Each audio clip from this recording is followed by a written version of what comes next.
Morning everyone. আজি দুপৰীয়া আমাৰ খানা আছে গাহৰি মাংস তাৰপিছত বিলাহী আলু বনোৱা হ'ব আৰু মাছ ফ্ৰাই হ'ব লগতে টেঙা পাতো অলপ চিনি থৈ দিছোঁ মেষ্টা টেঙা তাৰপিছত আদা ৰচুন পিচি থৈ দিছোঁ জলকীয়া পিঁয়াজ কাটি থৈ দিছোঁ এফালে ভাত বহালোঁ আৰু মাংস আলু বইলিং কৰিবৰ কাৰণে গাহৰি মাংস বইলিং কৰিবৰ কাৰণে পানী গৰম কৰি আছোঁ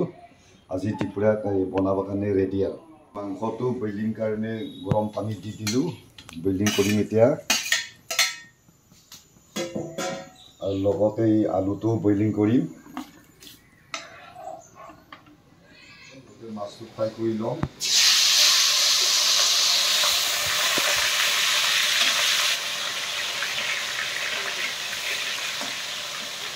এফালে পুৰা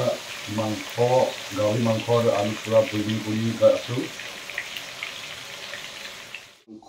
আলু বইলিং হৈ গ'ল আৰু মাছ ফ্ৰাই হৈ গ'ল এতিয়া মাংস আৰু বনাবৰ কাৰণে পিঁয়াজ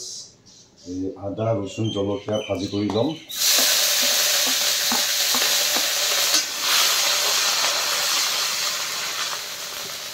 আদা ৰচুন ভাজা কৰা হৈ গ'ল এটা বিলাহী দিলোঁ বিলাহীটো পুৰা গুড়া কৰি ভাজি ল'ম পুৰা গুড়া কৰি ভাজি ল'লোঁ আগতে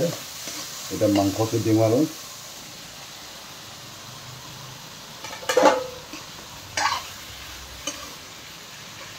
মাংসটো পুৰা ভাজি ল'ম বিলাহীৰ লগত পুৰা ড্ৰাই ফ্ৰাই হৈ গ'ল পুৰা ড্ৰাই ফ্ৰাই হৈ গৈছে এতিয়া পানী দিওঁ আৰু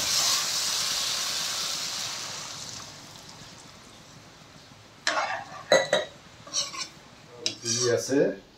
আৰু মাংসটো আজি গ্ৰেভি হ'ব বনোৱা কিন্তু মজা হৈছে দেই আজি খাই বহুত টেষ্ট লাগিব মাংসটো গাহৰি মাংসটো